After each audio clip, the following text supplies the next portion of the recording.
tempo não, vambora para o vídeo. Pagar os jogadores em dia, dar apoio ao técnico, etc, tudo isso é o mínimo, mas só isso não vai salvar o time. Com esse elenco cai, diz ele. Então essa é uma segunda discussão. Eu acho ótimo o ponto, eu concordo com ele. Agora, eu acho que talvez isso seja necessário para esse primeiro momento, esses próximos 15 dias. Não cair no Paulista. Exato. Certo? Não cair no Brasileiro, eu tô com ele. É preciso mais. É preciso reforçar o time. É preciso melhorar. Aí o São Paulo teria, um mês até o fechamento da janela em março, depois de perder jogador, o Rosário Central, pro Vasco, pro Grêmio e tudo mais, dá um jeito, Rui Costa e Macis, de reforçar o time. Que, de fato, tô com você, ele é muito fraco, muito limitado. Luiz Otávio fala, torcida falando de Marcos Braz, de onde tiraram que ele é bom? Demitiu 72 técnicos do Flamengo, que melhorou depois da saída dele, loucura. Então tá descartado esse negócio de Marcos Braz, é porque ele saiu do Remo e ficou falando que ele poderia ir pro São Paulo, papapá. Ele falou mesmo? Não. Falou, né? Falou-se. Falou-se. Falou-se isso. Que mais? Pode mandar sua mensagem, você continua chamando parentes e amigos aqui. Então, portanto, não tem negócio de Milton Cruz saindo, tá enraizado de fato lá. O São Paulo voltou. Bom, o Rafinha já chega, não é isso? Então chega. O São Paulo treinou nessa segunda de manhã com o Lucas em campo, com o Caleri em campo, com praticamente todo mundo em campo. É o primeiro treino para o jogo do Flamengo, o segundo é na terça-feira. Lembrando que a semana do São Paulo tem também o Santos sábado pelo Paulista, um jogo decisivo completamente pelo Paulista. O que a gente vai descobrir a partir da terça é qual será o planejamento do Crespo nas duas competições da semana. Perfeito. E o Rafinha já estará, em tese, nesse treino de terça-feira. A ver se o São Paulo vai marcar uma apresentação oficial no Barra Funda, para que ele seja entrevistado, mas acontece, né? Sim. E aí, se tivermos, eu também acho, sim, e se tivermos isso, estaremos lá com algum representante para mostrar para vocês. Claro. Vitor Crash manda guerreiros e primeiro volante. O Alex Sabino falou que o Alan Barcelos já está de sobreaviso. Eu não sei, está até em férias, né? Não sei se vai ser isso, não. O que mais? É isso.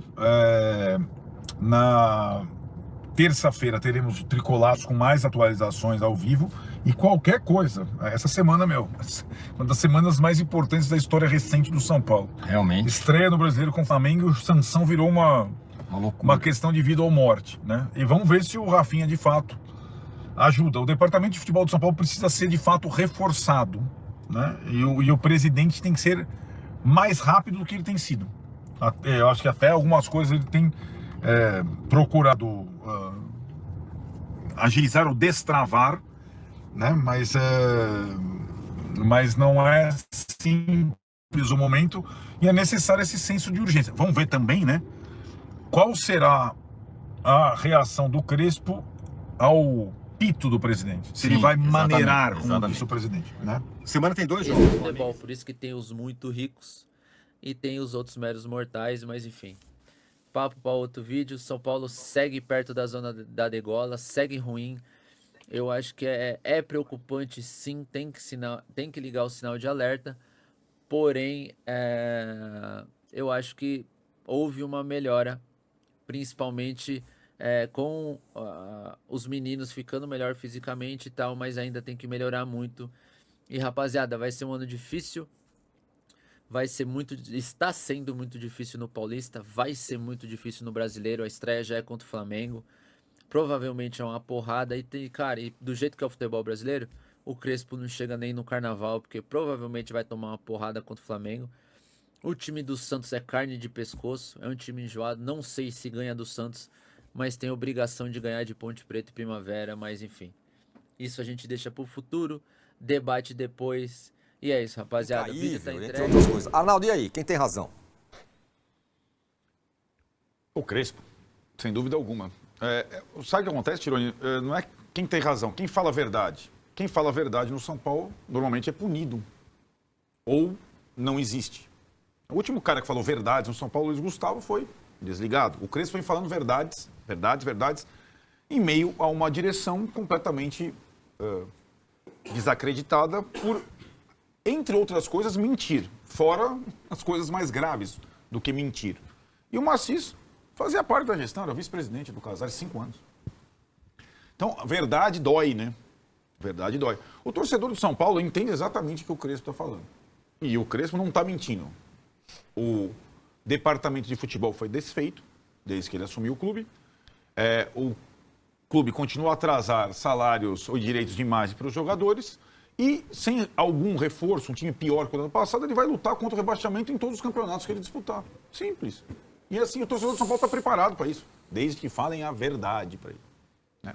Agora, é aquilo que a gente falava já desde a semana passada. Sem resultado, e a gente pode analisar o trabalho do Crespo neste jogo, no jogo contra a Portuguesa, que foi muito pior, a gente tem que analisar o trabalho dele. Sem resultado, o técnico que fala a verdade normalmente morre pela boca. E é assim no Brasil, ainda mais no São Paulo. Então, o que está acontecendo agora, essa entrevista do Massis para o Beto Saad depois da Copinha, né? O Massis falou no dia seguinte do Choque Rei, ela foi ainda mais enfática no campo para a TV Record. Mais enfática. Dizendo que a entrevista do Crespo foi infeliz, foi ruim para o São Paulo e tudo mais, e que ele precisava dar uma maneirada. Foi isso que ele falou. Então veremos, né, Tironi? O maneirar, isso já foi em outros tempos colocado. O Crespo não precisa dar uma maneirada. Quem precisa dar uma maneirada é a direção do São Paulo e direcionar seus esforços todos para focar no futebol, que está largado. Desde antes da chegada do Crespo e, sobretudo, depois da chegada do Crespo. O futebol está largado. O São Paulo tem um dos times mais fracos da Série A do brasileiro, Jesus. O São Paulo não investe no time de futebol há 18 meses. O São Paulo atrasa salários.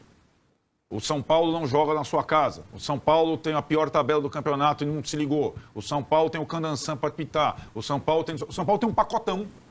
E ninguém faz nada no aspecto diretivo. Né? O São Paulo vai estrear no Brasileiro, contra o campeão, Flamengo. Tudo isso é o São Paulo. É culpa do técnico? Não. A culpa do técnico, a responsabilidade é a armação do time fragilíssimo que ele tem para os jogos que ele tem à disposição. Ele foi muito mal no jogo com a Portuguesa, numa tabela em que ele não podia tropeçar em casa. Tropeçou. Responsabilidade dele, falou na quinta-feira o tempo todo. A alteração dele no final do jogo da Portuguesa arrebentou com o time. Sim. Contra o Palmeiras, o São Paulo, para mim, escalado numa situação de mais ou menos como contra o Corinthians. Vou na casa do meu rival, sem torcida, dominar o jogo. É um pouco pretensioso. Durante 30 minutos, deu relativamente certo. Depois que o Palmeiras faz o segundo gol, para mim, um gol irregular, acabou. Né? Então, também podemos discutir a estratégia do Crespo, se foi arriscada demais contra Corinthians, que rendeu 1 ponto, e contra Palmeiras, que rendeu 0 ponto. Num campeonato em que, em 5 jogos, o São Paulo joga contra Mirassol fora, Corinthians fora, Palmeiras fora.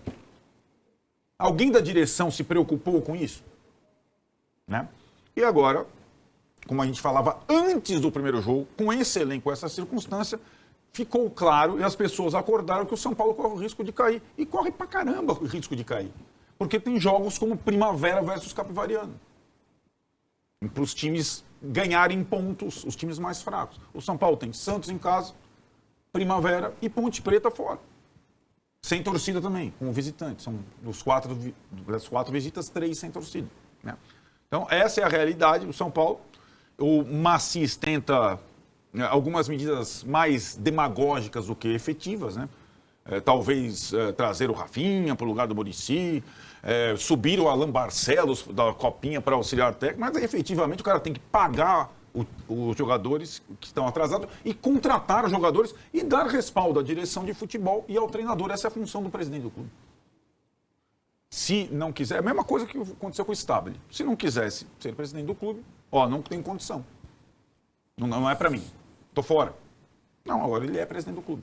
Pelo menos até dele. Eu acho, Valentim, que o São Paulo jogou melhor contra o Palmeiras que contra a Portuguesa. Mas justamente porque jogou melhor, justamente porque os primeiros 30 minutos, até o segundo gol do Palmeiras, o São Paulo estava melhor no jogo. Justamente por isso é que não faz sentido ele terminar a coletiva e dizer: não me preocupa a derrota para o Palmeiras, me preocupa contra a Portuguesa, porque o time evoluiu contra o Palmeiras e agora tem que pensar em fazer 45 pontos, senão você é rebaixado. Cara, tem uma contradição absurda nisso aqui. Se você não se preocupa com a derrota contra o Palmeiras, que o time melhorou, como é que você está preocupado com o rebaixamento do Brasileiro, que é em dezembro? Você tem 10 meses. da zona agora do Paulista, né? Cara, sim, e ele não tá preocupado com o rebaixamento do Paulista, que ele tem uma vitória a mais que o Noroeste, tem o mesmo número de pontos. Mas ele tá preocupado com o rebaixamento do Brasileiro. Todo mundo pode se preocupar com o rebaixamento do Brasileiro. Mas ele tem 11 meses para resolver o problema do time. Para fazer 50 pontos, não 45. O clube do Remo não falou, o clube do Remo, nenhum demérito ao clube do Remo, é que o clube do Remo não joga a primeira divisão desde 2000, quando jogou a Copa João Avelange, a fase final. O clube do Remo volta à Série A do Brasileiro e o clube do Remo, que perdeu o diretor de futebol, não está falando em rebaixamento com a ênfase que o Crespo falou no sábado. Paulista, Paulinho teve um estiramento ligamentar no joelho e será reavaliado para entender de fato como é que vai ser esse cenário. Mas, apesar de um cenário, não diria otimista, cara, infelizmente o Paulinho deve perder um bom tempo de jogo, cara. O São Paulo divulgou, né, através da nota oficial para a comunicação, para os jornalistas ali da comunicação, de que o Paulinho ele teve um estiramento ligamentar, optou por um tratamento conservador e ele vai passar por exames com o doutor Moisés Cohen logo, fez uma consulta onde vai ser visto ali toda essa questão, vai ser realmente repaginado para entender, fazer exames de imagem para entender de fato a gravidade dessa lesão. O Moisés Cohen vai dar o seu parecer médico sobre isso e depois a atleta e os médicos do clube vão entender melhor em que cenário vai ser feito aí esse tratamento do Paulinho, que é mais uma vez da porcaria do gramado sintético. Esse gramado de plástico que é uma porcaria, que só lesiona jogadores do São Paulo, que só prejudica, é mais um jogador importante, o Paulinho, que teria oportunidades, entrou bem contra o São Bernardo atuando pelo lado direito, depois do vice da Copinha, começaria a ter rodagem, começaria a ter minutagem, poderia ser mais uma opção e tem a porra de um estiramento ligamentar por conta dessa porcaria que é esse gramado sintético. Sabe, os clubes, os jogadores, a CBF, todo mundo tem que fazer alguma coisa para acabar com essa porcaria de gramado sintético.